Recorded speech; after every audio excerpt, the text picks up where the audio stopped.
Respiração celular aeróbica. Esse é o tema da aula de hoje.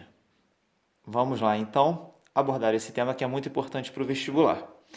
Turma, primeira coisa que a gente tem que pensar todas as células, para se manterem vivas, elas precisam de energia, ok? Então, a gente viu algumas aulas atrás e a gente vai revisar isso hoje, daqui a pouquinho, fiquem tranquilos, que a molécula que guarda energia dentro de uma célula é uma molécula chamada de ATP. Então, dentro de toda a célula, existem moléculas que armazenam energia chamada de ATP. Sempre que uma célula necessitar de energia para fazer alguma reação química ou qualquer outra coisa, ela vai buscar os ATPs, as moléculas de ATP, para acessar essa energia, ok? Então, turma, a respiração celular aeróbica é um processo que forma moléculas de ATP, tranquilo? Então, a gente vai ver isso hoje. Como que a célula forma ATP, essa molécula que armazena energia, através de um processo chamado respiração celular aeróbica, ok? Então, primeiro, turma, eu começo a aula definindo respiração celular aeróbica.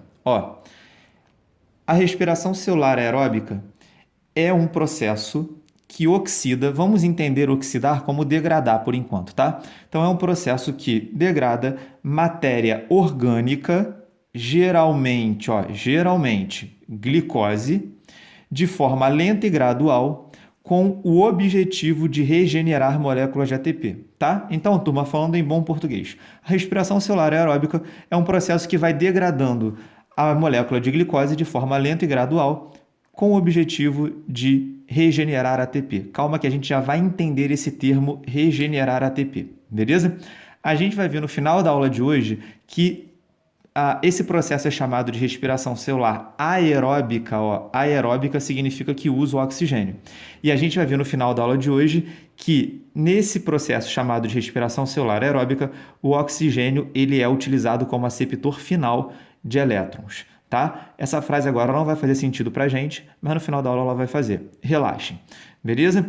Turma, antes de falar da respiração celular aeróbica em si, eu quero revisar com vocês o que é um ATP, né? Afinal de contas, a respiração celular aeróbica é um processo que serve para formar moléculas de ATP. Como eu disse para vocês anteriormente, regenerar ATP, tá? Então, nada melhor do que a gente começar essa aula revisando o que é um ATP. Turma, ATP é uma sigla para adenosina trifosfato. Tá? O ATP é uma molécula, é exatamente essa molécula que vocês estão vendo aqui. E o nome completo dela é adenosina trifosfato. Beleza? Turma, vamos lembrar como é que é um ATP. O ATP é uma molécula que pode ser dividida em três partes. Uma parte aqui é uma base nitrogenada chamada adenina, né? Outra parte, que é essa parte central, é um carboidrato chamado ribose, ok? E aqui eu tenho três fosfatos. Eu representei o fosfato pelo Pzinho, tá? Fosfato é PO4 menos 3, tá? Mas eu representei pelo Pzinho, tranquilo? Imagina que aqui seja PO4 menos 3, PO4 menos 3 e PO4 menos 3. Mas para simplificar, eu botei o Pzinho. Então vamos lá. Aqui eu tenho três fosfatos. Por isso que o nome dessa molécula é adenosina trifosfato. Adenina e ribose, adenosina. Trifosfato porque eu tenho três fosfatos, beleza? E lembrando, turma, essa molécula é uma molécula que guarda, que armazena energia. Lembram onde que está armazenada a energia nessa molécula? Essa energia está armazenada nas ligações entre os fosfatos, tá? Até que eu destaquei de vermelhinho aqui. Então a energia está guardada exatamente aqui, nas ligaçõezinhas entre os fosfatos, beleza? Lembrando que, turma, quando a gente aproxima dois fosfatos, a tendência deles é se afastar, tá? Então, por uma questão de ressonância lá da molécula, os fosfatos, quando eles ficam próximos um do outro, a tendência deles é se afastarem, tá? Então, moral da história, eu estou aproximando três fosfatos. Então, qual é a moral da história? A tendência disso daqui é se repelir, ok? O que está deixando esses fosfatos muito juntinhos são essas ligações. Então, qual é a moral da história? Essas ligações têm que ter muita energia para manter esses fosfatos juntos, tá? Aí, turma, vamos lá. sabemos então, relembramos então que essa molécula armazena energia e que a energia está armazenada nas ligações entre os fosfatos. Sempre que uma célula precisar de energia, ela vai buscar essas moléculas, o ATP. E como que ela vai pegar a energia que está nessa molécula? Lembra que a energia está nas ligações entre os fosfatos? A célula vai e vai romper essa primeira ligação.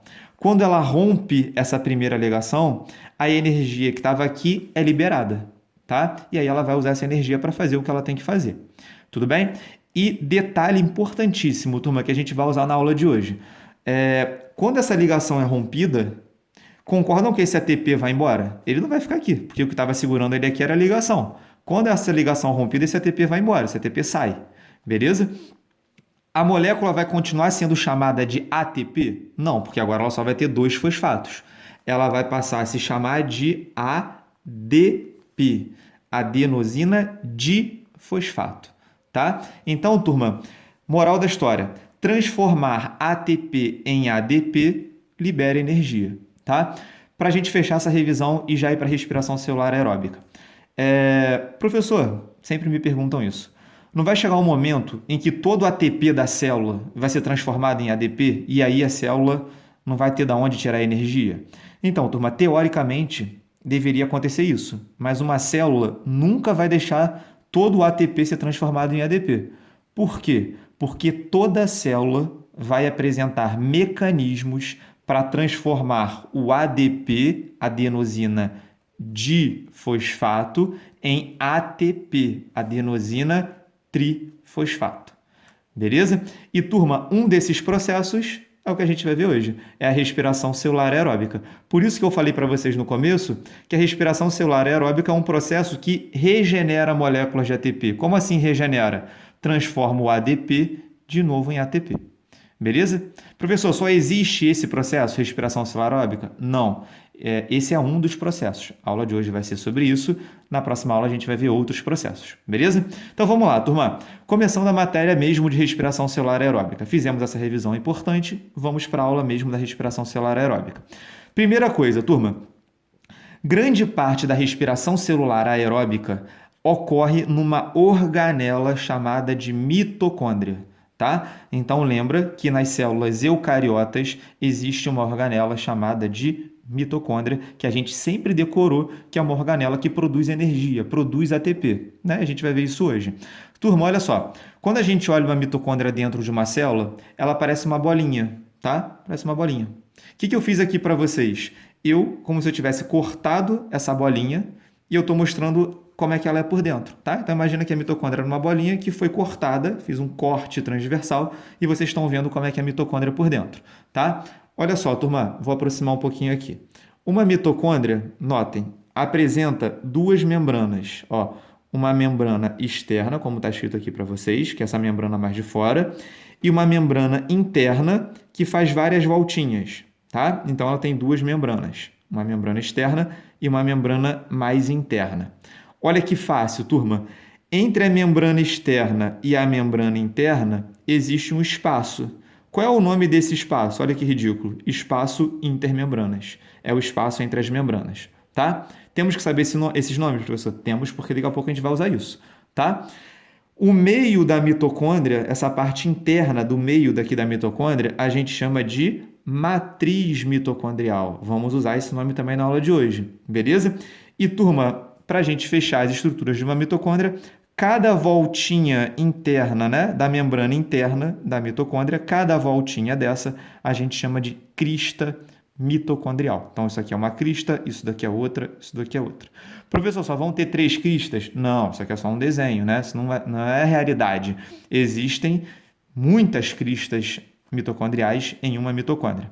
Beleza? Então, ó, isso aqui vai ser importante, né? Porque a respiração celular aeróbica acontece grande parte numa mitocôndria e a gente tem que saber como é que a mitocôndria é para entender esse processo. Beleza? Bom, vou virar a página, vamos para o próximo ponto.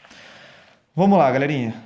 Ó, a respiração celular aeróbica, ela ocorre em 3 etapas, tá? A primeira etapa é chamada de glicólise, tá? Que ocorre fora da mitocôndria. É aqui que eu quero que vocês entendam, turma. Fora da mitocôndria é no citoplasma, tá? Lembra que a mitocôndria está dentro de uma célula, está lá mergulhada no citoplasma, tranquilo? Então, fora da mitocôndria, que eu quero dizer aqui, é no citoplasma, tá? O ciclo de Krebs, que é a segunda etapa da respiração celular aeróbica, ocorre já dentro da mitocôndria e vai acontecer lá no meio da mitocôndria que a gente viu, que é a matriz mitocondrial, tá? E a última etapa, que é a cadeia respiratória, vai ocorrer nas cristas mitocondriais. Professor, eu preciso decorar isso? Precisa, porque o vestibular cobra isso, tá? Ou seja, a respiração celular aeróbica acontece em 3 etapas: glicólise, ciclo de Krebs e cadeia respiratória. A glicólise é a única etapa que não acontece na mitocôndria, acontece no citoplasma. O ciclo de Krebs ocorre na matriz mitocondrial e a cadeia respiratória ocorre nas cristas mitocondriais. Beleza? O que a gente vai fazer agora? Falar de cada etapazinha dessa. Turma, nunca percam de mente que todo esse processo tem o objetivo de formar ATP, de transformar o ADP de novo em ATP para sempre ter energia disponível dentro da célula, tá? A gente vai começar a falar agora de cada uma dessas etapas. Turma, quando você vê o que eu vou mostrar para vocês daqui a pouco, vai parecer uma doideira isso, tá? Primeiro, não é para decorar todas as reações químicas que eu vou passar aqui para vocês, tá? É para a gente entender o que vai acontecer. Ninguém, por exemplo, vocês já estão vendo aqui embaixo que a glicólise é assim. Ninguém vai pedir para você escrever isso aqui na prova. O ciclo de Krebs, a gente vai ver mais para frente, cara, são muito mais reações químicas do que essas. Ninguém vai pedir para você escrever o ciclo de Krebs na prova, tá? A gente tem que entender o que é cada etapa, beleza? O que acontece em cada etapa, melhor. Beleza, turma? Então vamos lá. Antes de começar também, eu sempre prefiro contar uma historinha, mas é claro que vocês nunca vão escrever isso no vestibular, meio que para preparar a cabeça de vocês para esse processo. Olha só, turma. Glicólise e ciclo de Krebs, a gente vai ver que é um monte de reação química, tá? O que a gente vai pensar, mas a gente nunca vai escrever na prova, só para a gente imaginar isso, tá? Para começar a entender a história. Vamos entender o seguinte, ó. A cadeia respiratória é o último processo que a gente vai ver, tá? Imagina que a cadeia respiratória imagina que ela é uma grande fábrica de produzir ATP. Vocês vão escrever fábrica de produzir ATP na prova? Não, não vão, só para imaginar. Então, imaginem que a cadeia respiratória é uma grande fábrica de produzir ATP. A glicólise e o ciclo de Krebs, como a gente vai ver em seguida, são várias reações químicas que vão ficar produzindo a matéria-prima para essa fábrica produzir ATP. Tá? Então, a gente vai entender bem ingenuamente dessa forma. A grande fábrica de produzir ATP é chamada de cadeia respiratória e glicólise e ciclo de Krebs são várias reações químicas que vão ficar formando o quê, turma? A matéria-prima para essa fábrica produzir ATP. Beleza? Professor, e que matéria-prima é essa? A gente vai começar a falar, mas já vou adiantar para vocês.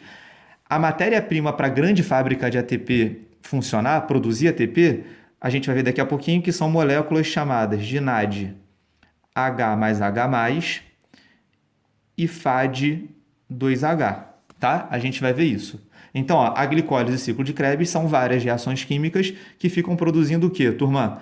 As matérias-primas NAD H mais H+, e FAD2H para essa fábrica produzir ATP. Vamos, então, começar o processo, tá? Vamos lá, galerinha. A glicólise é a primeira etapa da respiração celular aeróbica, tá?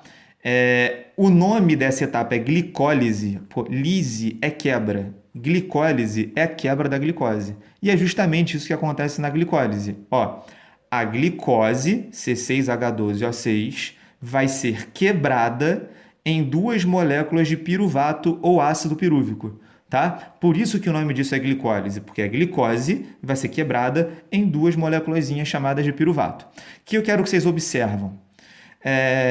Para transformar glicose em 2 moléculas de ácido pirúvico ou piruvato, primeiro, para essa reação química acontecer, são gastados 2 ATPs.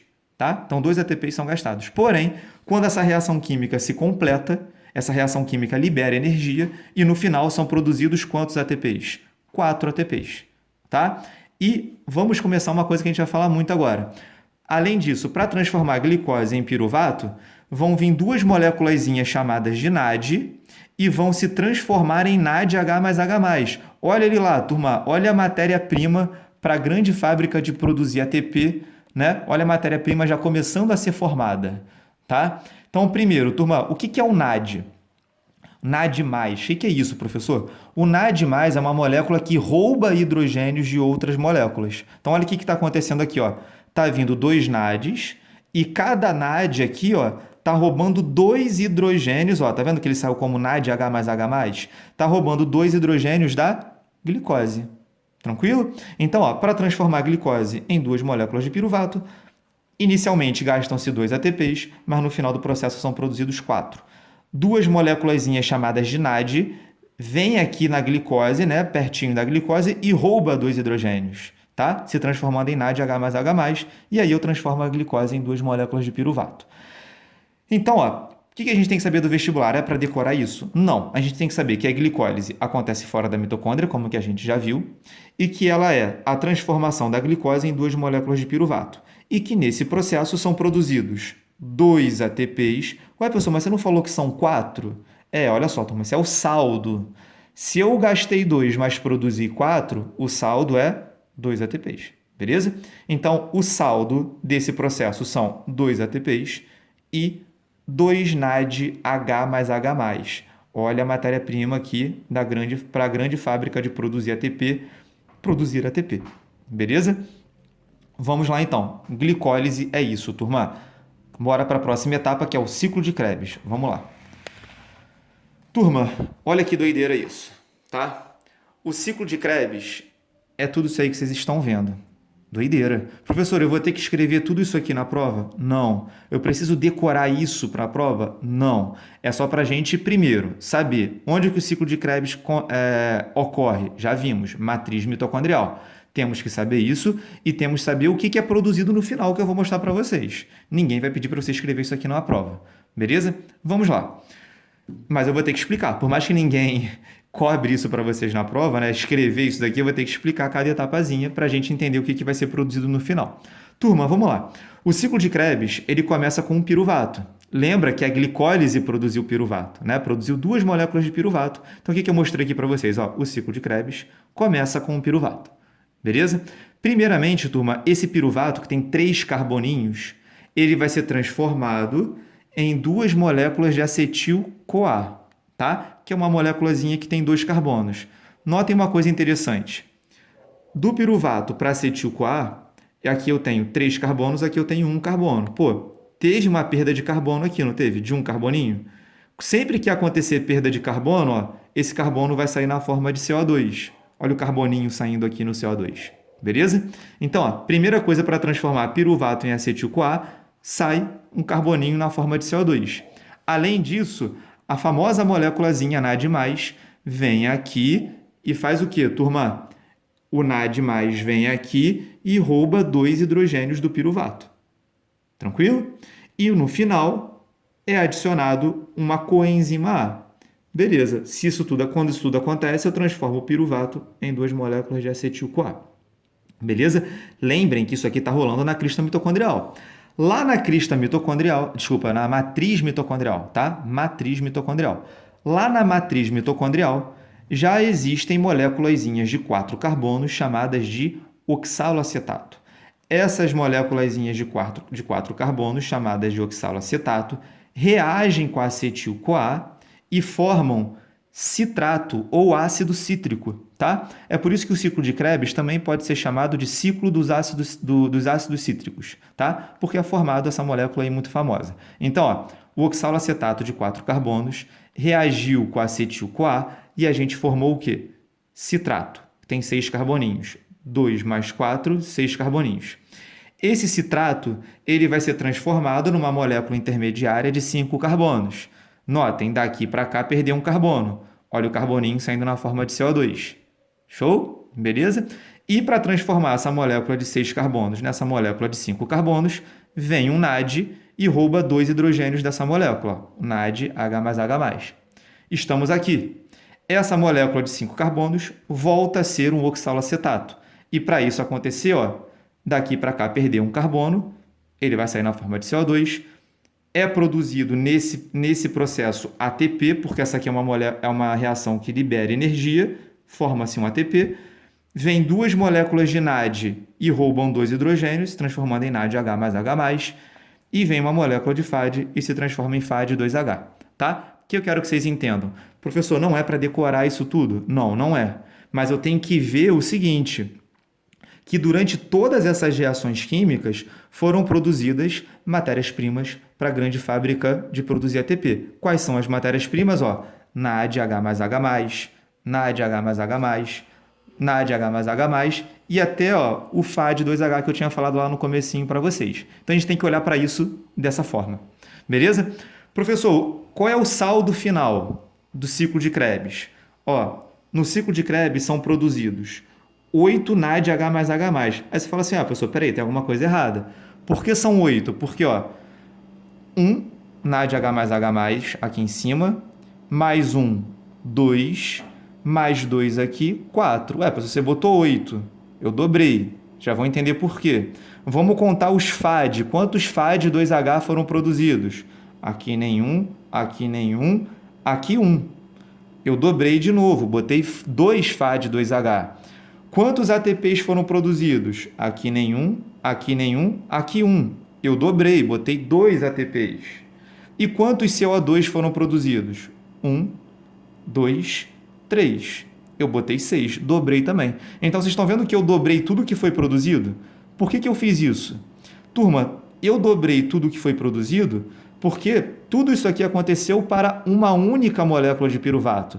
E lembrem que na etapa anterior, na glicólise, foram produzidos quantos piruvatos? 2. Então, isso aqui vai acontecer 2 vezes, por isso que eu dobrei tudo, tá? Então, o que a gente tem que saber do ciclo de Krebs? Onde que ele ocorre e o que é produzido no ciclo de Krebs. Isso é o mais importante, beleza? E temos que ver aqui que foram produzidos já, matéria-prima, NADH mais H+, e FAD2H. Beleza? Turma, passamos pelas 2 etapas mais difíceis. Show de bola? Vamos agora para a grande história da aula. É o ápice da aula, é a parte principal da aula, que é a grande fábrica de produzir ATP, que é a cadeia respiratória. Turma, primeiro, vamos lá ver o que eu fiz aqui. Isso aqui é uma mitocôndria, tá? Eu cortei a mitocôndria e vocês estão vendo lá, tá? Membrana externa, membrana interna, a matriz mitocondrial e uma crista. Entendam o desenho. Tudo que está dentro desse círculo aqui está ampliado aqui embaixo, tá? Então, tudo que está dentro desse círculo vermelhinho está ampliado aqui embaixo. Logo, entendam esse desenho primeiro. Aqui atrás está a membrana externa, aqui tem a membrana interna fazendo uma voltinha, que é a crista, né? E aqui de novo a membrana interna. Beleza? Entenda uma coisa muito importante também. Todo esse espaço em branco em volta aqui, todo esse espaço em branco é a matriz mitocondrial, é a parte de dentro da mitocôndria. Então, todo esse espaço em volta aqui é a matriz mitocondrial. Beleza? Vamos começar a história, que ela é muito maneira. Galera, olha só. Quando eu amplio uma crista mitocondrial, eu vejo várias coisinhas numa crista mitocondrial. Lembra que a cadeia respiratória, a última etapa da respiração celular aeróbica, acontece na crista mitocondrial. Quando eu observo de pertinho uma crista mitocondrial, tá vendo esses negocinhos? 1, 2, 3, 4. Isso aqui são complexos transportadores de elétrons. Eu encontro 1 complexo, 2 complexos, 3 complexos, 4 complexos, né, transportadores de elétrons. Complexo 1, complexo 2, complexo 3, complexo 4. Eu também encontro uma estrutura muito importante chamada de ATP sintase, que é esse negocinho aqui, tá? E vamos ver como é que essa história vai funcionar. Galera, olha só. Lembra que a glicólise e o ciclo de Krebs produziram a matéria-prima para essa fábrica funcionar? Olha a matéria-prima chegando aqui, NADH mais H+, e FAD2H. Da onde que elas vieram mesmo? Glicólise e ciclo de Krebs. Vamos lá, olha o que está rolando aqui nessa história, turma. O NADH mais H+, está entregando os elétrons para o complexo 1, lá na crista mitocondrial. O FAD2H está entregando os elétrons para o complexo 2. E o que está rolando aqui? Depois que o NADH mais H+, e o FAD2H entregam os elétrons dos hidrogênios, esses elétrons começam a fluir pela crista mitocondrial, complexo por complexo. E olha que legal o que vai acontecer. Esse fluxo de elétrons vai estimular o bombeamento de H+, está vendo que está entrando H+? Esse fluxo de elétrons vai estimular o bombeamento de H+, da matriz mitocondrial para o espaço intermembranas, tá? Beleza? Essa parte aqui é o espaço intermembranas, tranquilo? Então, ó, os elétrons estão fluindo e o H+ está sendo bombeado da matriz mitocondrial para o espaço intermembrana. Turma, vai chegar uma hora em que a concentração de H+ no espaço intermembranas vai ficar muito alto, porque os elétrons estão fluindo e o H+ está sendo bombeado. Então, ó, a concentração de H+ está ficando muito alta no espaço intermembranas, tranquilo? Lembra uma aulinha que eu dei para vocês de membrana plasmática lá? Que eu falei que as substâncias, elas tendem a passar de onde elas estão mais concentradas para onde elas estão menos concentradas? Notem aqui, ó, o H+ ficou muito concentrado aqui no espaço intermembrana, né, intermembranas, mais do que no ciclo do que na matriz mitocondrial. O que vai acontecer? Esse H+, como ele está mais concentrado no espaço intermembranas e menos concentrado aqui na matriz mitocondrial, ele vai tender a sair da onde ele está mais concentrado para onde ele está menos concentrado. E, turma, essa saída vai acontecer por essa estrutura chamada de ATP sintase. E aí que está a beleza da história. Quando o H+ passa pela ATP sintase, a ATP sintase ela vai girar. E quando ela girar, olha o que tem aqui na pontinha da ATP sintase. Eu tenho ADP e na outra pontinha eu tenho fosfato. Quando a ATP sintase gira, ela junta ADP com fosfato e vai formar o quê, turma? ATP. Olha que maneiro isso, turma. Tá? Então, notem, a gente só está vivo nesse exato momento porque lá nas nossas mitocôndrias, nas cristas mitocondriais, existem a ATP sintase, que é uma estrutura que toda vez que o H+ passa por ela, ela junta ADP com fosfato formando ATP, tá? Então, galerinha, muito maneiro isso, tá? E para a gente fechar essa história, né, faltou o oxigênio. Turma, o oxigênio, olha o que ele está fazendo aqui. Ele está pegando os elétrons que estão chegando no complexo 4, ele está pegando esse H+ que está passando pela ATP sintase e se transformando em água. Por isso que nesse processo a gente fala que o oxigênio ele é o aceptor final de elétrons, é ele que está pegando os elétrons. Tranquilo?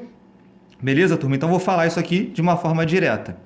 As moléculas de NAD, H+H+, e FAD2H gerados na glicólise no ciclo de Krebs vão entregar os elétrons para os complexos transportadores de elétrons nas cristas mitocondriais. Esses elétrons vão fluir pelas cristas mitocondriais, vai ocorrer um bombeamento de H+ da matriz mitocondrial para o espaço intermembranas, a concentração de H+ no espaço intermembranas vai ficar muito alta e esse H+ vai sair da onde ele está mais concentrado para onde ele está menos concentrado através da ATP sintase. Quando ele passar pela ATP sintase, a ATP sintase vai girar e vai formar o quê? ATP. Para todo esse processo continuar funcionando, né, permanecer funcionando, o oxigênio vem aqui e pega os elétrons do complexo 4. Notem que se não fosse o oxigênio nessa história, tá? O elétron, quando ele chegar aqui no complexo 4, ele ia ficar preso aqui.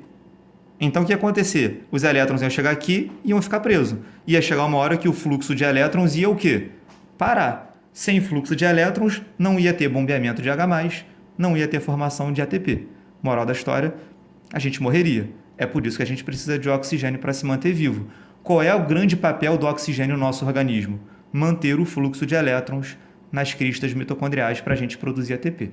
Beleza? E, turma, nesse processo são produzidos, em média, 34 ATPs.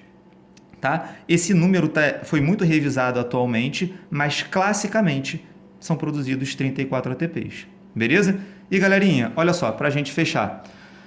A respiração celular aeróbica produz 38 ATPs por glicose.